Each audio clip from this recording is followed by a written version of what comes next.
Welcome everyone. I am Roxanne Allen, Chair of the Baltimore Education Coalition, and I'd like to thank the representatives who came out today. We'll be joined by our mayor, as well as Dr. Thornton, the city delegation, our city council members.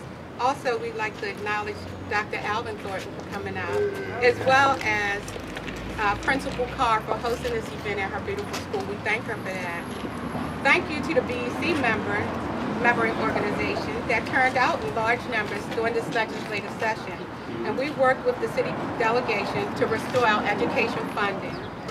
We stand here today as a unified city once again to protect our children from devastating budget cuts that will take critical resources away from our students in our classrooms. We've been doing this for 5 years. Since 2009, we have fought back over $125 million in state cuts to city schools because we know that schools need adequate funding to hire great teachers, paraprofessionals, and support staff, as well as pay for critical programs such as after school. And recently, with our city and state leaders, we were able to secure almost $1 billion in building funds for new schools in Baltimore City.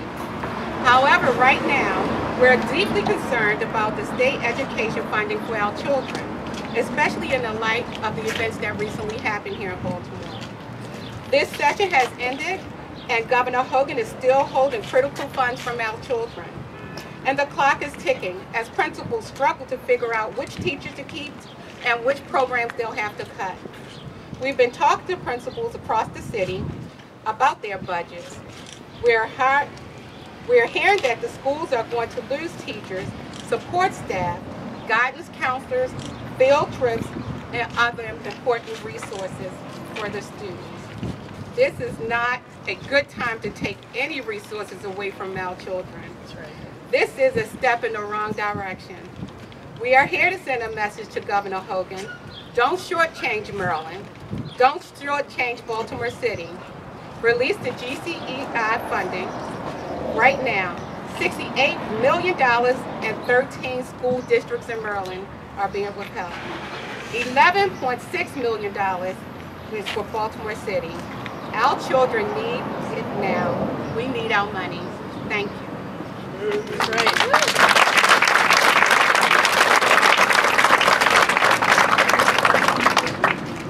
Good morning. Good morning. I am Phoebe Bird-Reed with the Education Reform Project of the ACLU of Maryland. We're here today to ask Governor Hogan to release the funds our children desperately need, $11.6 million for Baltimore City. I want to make 2 points. State funding for city schools in the governor's budget did not increase. And I would appreciate it call upon the press to make this clear in your stories, and there's information for you in the press packets about the details. Whatever small amount of increase took place across the state based on enrollment increases, that increase did not come to Baltimore City. The governor took away $11.6 million of existing funding from the children of Baltimore. But this funding is there now in the budget passed by the legislature. We are asking you, Governor, please just release that funding so that our children do not lose programs and the support of the teachers they need. Secondly, I want to reemphasize the commitment our state has made under the state constitution to provide every child with an adequate, that is sufficient, amount of funding for a good education. In 1994, the ACLU filed the Bradford lawsuit on behalf of Baltimore parents and their children. The court rulings in that case led to the establishment of the Thornton Commission and to pass changes to our education funding law. The CGEI was a part of that law. This law was a promise to the state's children that sufficient funding would be provided so that all of them, regardless of the poverty of their family or the jurisdiction to which they've been born, would get the support they need in school to succeed. Baltimore is not getting sufficient education funding to provide for all the children's needs. Releasing the $11.6 million will at least be a first step toward keeping that promise and keeping school budgets safe from severe budget cuts. Now we'll be joined by Delegate Maggie McIntosh, Chair of the House Appropriations Committee, who can tell us about the budget that the General Assembly passed.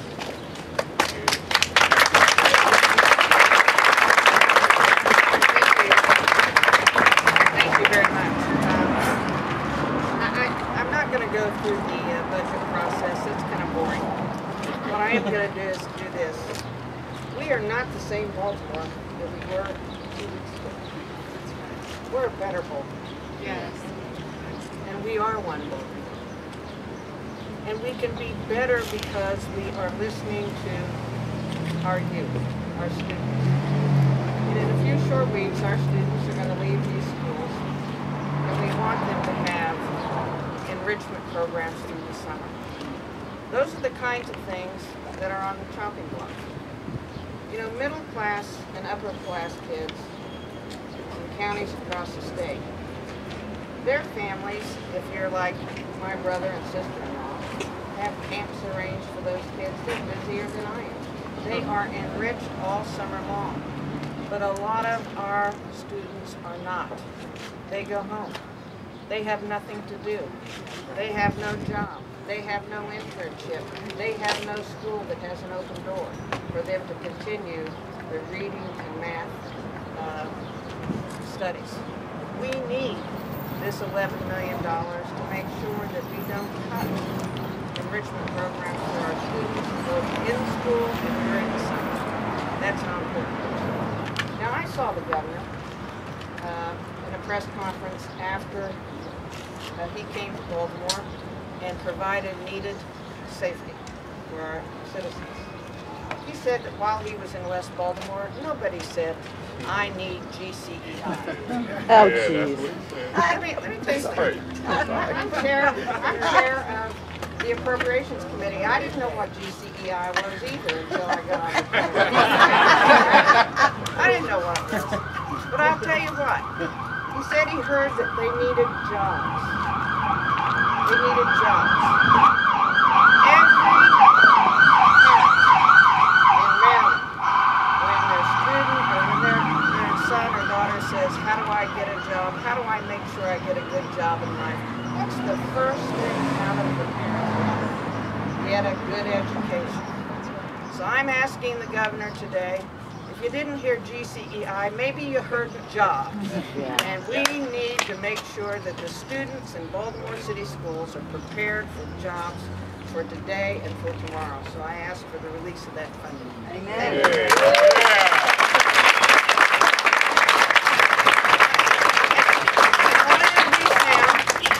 A partner that the Appropriations Committee and Budget and Tax Committee, the entire legislature had during our quest to figure out a way to restore the school funding. A partner who came down to work with us during this critical time, and that is our new CEO of Baltimore City Schools, Dr. Thorpe. Thank you. Good afternoon, everyone. I'd like to begin by certainly extending my gratitude certainly to our mayor, who's been a champion for our children, our city council, our city delegation, and a member, look at the community members that are here today. And what my congratulations and thanks is saying, one, thanks for showing up for children. That's important to me. Thanks for standing up for children. That's important to me. And more than anything, thanks for speaking out for our children, because sometimes our children don't have the voice. This has been a challenging budget season, and I'm really proud to say that we're not where we want to be, but we got other places to go. The governor talks about being safety. Well, I'm going to tell you, this is a safety issue. It's a safety issue for our children. It's a safety issue for our families.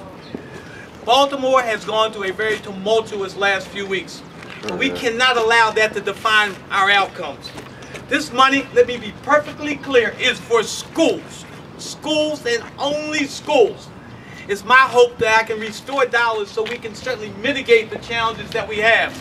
I'm in classrooms and schools a lot over the last several days, more than ever. And I have an opportunity certainly to talk with principals. And I hear the challenges about increased class sizes. Let me be clear, you cannot learn a class of 35 or 40. I hear principals talking about split classrooms. What I mean by a split classroom is 5th and 6th grade, 3rd and 4th grade, but sometimes 3 grades within a classroom. That's not an ideal learning environment, certainly for our children. And let me be very clear, the whole issue around mental health and support. Our children sometimes live in situations that are trauma-driven. Our kids need opportunity to talk about this. I walked through schools last week. The kids looked up to me and said, I don't understand what's going on. But what I'm saying, what's going on hopefully in the state of Maryland, also in the city of Baltimore, we're going to create a way that they certainly can be successful.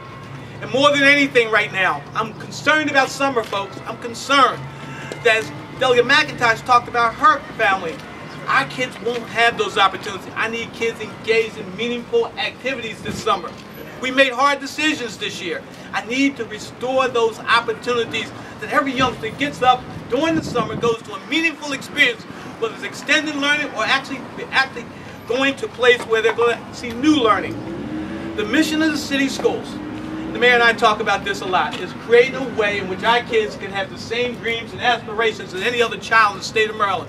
That our kids get an opportunity to go to college. Our kids get an opportunity to go to work. That is a challenge in cities like ours where we have so much poverty.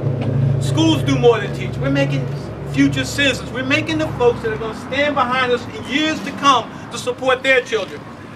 To overcome the effects of generations of poverty and things of that nature, it takes good education. If there was anything better, I would be talking about it today. Education is the key for us as a city and certainly for us as our children. In addition to teaching and learning, our schools need good resources. And one of the things that we wanted to do was to really invest in our teachers so our teachers were prepared to come back and greet our young people as we move forward. So today, I'm respectfully and humbly asking for full restoration of the full GCEI funding because it's critical. It is vital to the future of our city. Truly, it is a safety problem. And we are of the belief that if we can create the safety net around the children of Baltimore, we're going to have not only a good year, but we're going to have a good future for our children as they take their place in leadership like these folks are standing behind us today, and to ensure that Baltimore will be the city that we want it to be and that we know it can be. And I get an opportunity now to introduce my colleague, which I guess somewhat my boss, I would imagine too. I got to be careful here, but someone who has been with me every step of the way during the conversation and has really worked very hard to figure out what can we do more to actually provide opportunities for kids. And that's none other than our own mayor, Stephanie Rollins. Please give a round of applause.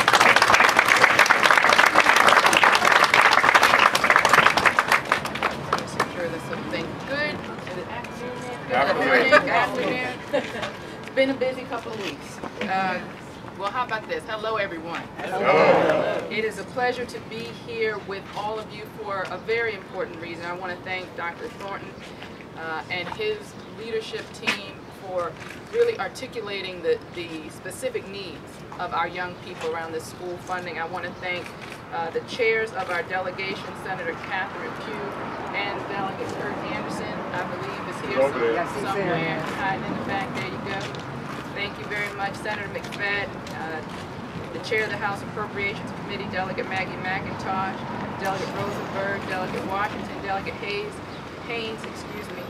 I want to thank City Councilwoman Mary Pat Clark and Councilman Henry Boat, very active in school, both care deeply about the future of our young people and understand that we cannot afford to shortchange our young people. So you all know I'm from Baltimore. My father grew up in West Baltimore. My mother grew up in East Baltimore. In Baltimore, we call that a mixed marriage. You know, West come together. But my dad grew up in Poe Homes, and I mention that because so much of this started, the incidents from the last few weeks started in public housing around Gilmore Homes. And he grew up in Poe Homes and was proud of that to his dying day, that he grew up in a loving environment. Yes, they might not have had much, but they had each other. And they had dreams and aspirations for their young people. And that they knew, it was instilled in them and they instilled in us, that it was education that provided that gateway out of Poe Homes and into the life that he and my mother were able to provide for us, and we're grateful for that. So I grew up in a home where I knew, you know, we might not have designer jeans because, you know, my dad wasn't into that, but we had the best encyclopedias that we could do because he wanted to make sure we had that opportunity, that all of the world's options were laid out before us and we were prepared for them. That's what this money will do for our young people. So you might not have heard somebody say GCEI, but if you were here, you could see that people need opportunity that people need a path forward. People need a key to their future. And what is that? Education. We cannot afford to shortchange our children. So I would encourage our governor to write that check. You could do it today, before the day is over. There's nothing holding you back. Provide that pathway forward for our young people. Somebody might not have asked for it, but if you can see the need and you can provide an option, you can provide a pathway forward, do it. Do it. Do it for Baltimore's children. Do it for all of the children throughout our city. They deserve nothing less. You know, this is hopefully not one of these areas where we devolve into our lesser selves and want to play politics when children's futures are on the line. It's time now to do the right thing for Baltimore's children. So I want to bring up somebody who's been on the front lines in more than one way. Someone who fights for the delegation and is such an incredible representative in Annapolis. I said you've never seen a fight you didn't like, as long as it was right, and that is Senator Catherine. Yeah.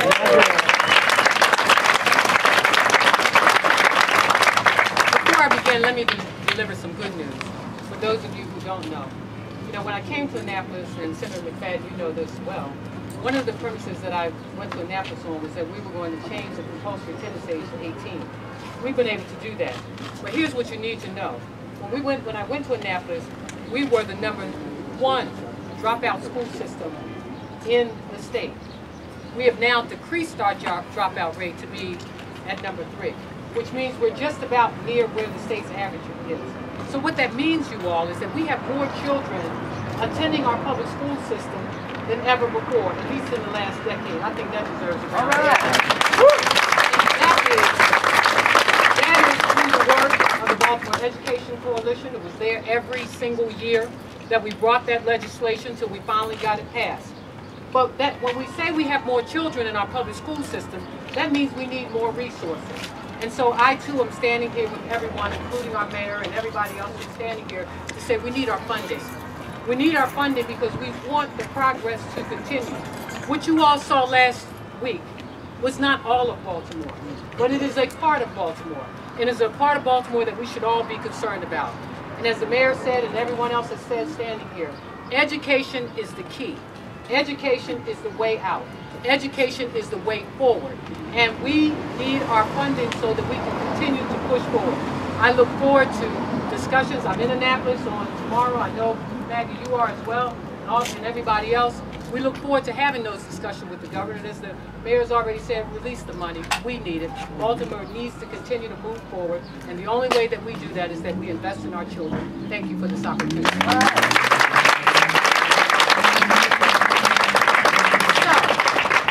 Great honor of introducing someone who advocates continuously, even when you don't see her. Marietta English.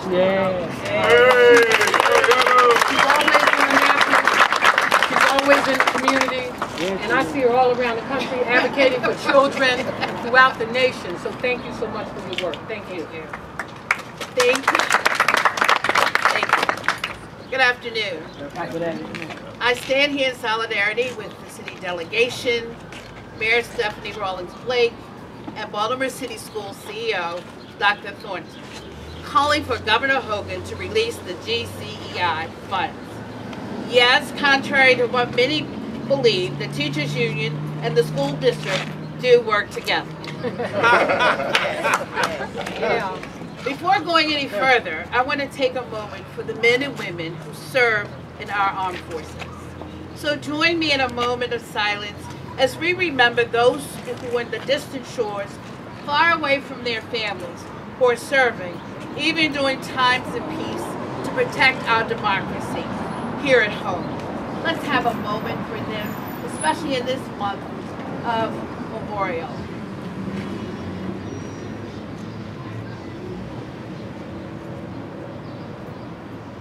Thank you. This morning, we are here calling on Governor Hogan to do his job. As others have stated, this funding is vital to our schools all across the state of Maryland, but particularly here in Baltimore. Those before me have laid out the intellectual reasons for the funding. We know all of them. We know the governor should feel obligated to do this to honor the state's commitment to the Thornton funding formula. We know that the funding is a long-term investment to the economy of the city. We know the progress city students can make if we invest in them. But let me also tell you about the real impact of how this money plays out to our teachers in the classroom. We see music teachers who are coming out of their pockets to buy instruments and sheet music. We know the positive impact that arts can make on our young people. It's an investment that will enrich our students and our city. But to ask our teachers to come out of their pockets for this expense is unfathomable. I also heard from physical education teachers in some of our smaller schools who don't have equipment that they need to maximize student participation in activities. Here we are having a national conversation and trying to take action on childhood obesity, and we have school staff doing their part to address children's health, but they are being held back because Governor Hogan is holding up our CGEI funding. Finally, without these funds, we may be facing expanding class sizes because we will lose more of our paraprofessionals and teachers, and they are essential to our classroom. Without them, we will be asking teachers to do even more with less. Less supplies, less personnel, less assistants. We can't ask our teachers to do more with less and blame them if we don't get the results we want. When the governor was in West Baltimore recently, he told one media outlet he didn't hear people in the streets coming up to him asking for the GCEI. Well, I didn't know what it was either. For a while, beyond the obvious, that few people knew what that was, to discuss educational funding by this name. What did Governor Hogan expect in the middle of a chaotic, emotional, and intense time in Baltimore City? He said folks were asking for resources such as jobs and recreation centers. Wow, what a great thing. Releasing the GCI money does exactly that, Governor Hogan. That money can be used in some of our amazing community schools that are increasing across the city. The mayor has given her support, and so has the city council. Those community schools act as recreational centers and all-around resource centers for the students and adults in their communities. Keep in mind, this isn't a question of additional money. This isn't a question of finding the money. All Governor Hogan has to do is release the money. The General Assembly has already allotted to this money, and it will give our teachers in the classroom the resources they need to continue the upward trajectory of education in Baltimore City. Our teachers are willing and qualified. Our students are eager and intelligent. Now, we need Governor Hogan to give us the tools to succeed. It's there now. Let's get it. Let's do it now. God bless you.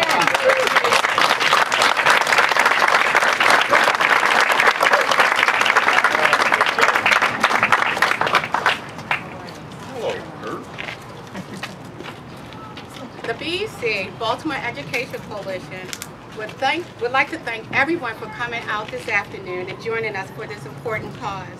It is major that our children receive this money so that we can move on in our prosperous school year. Funding that cannot be used for any other purposes. The GCI money is there and waiting.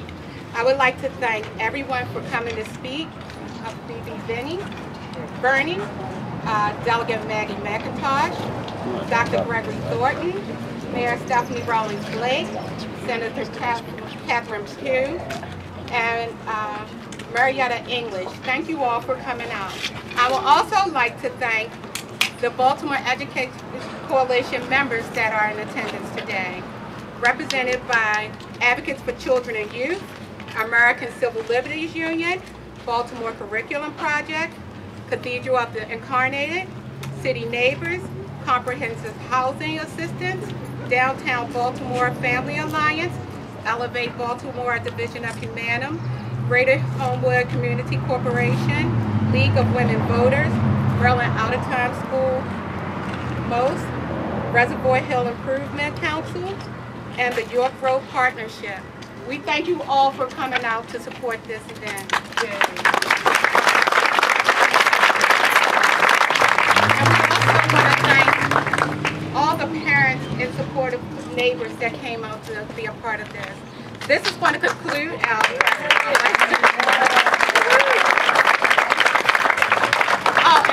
I have to say, also thank Principal Carr again, who is the hostess of this event at this beautiful community school, which does have a recreation center. So this is going to conclude our press conference. The individuals that standing here before you are available for individual interviews. We thank you. Have a good day.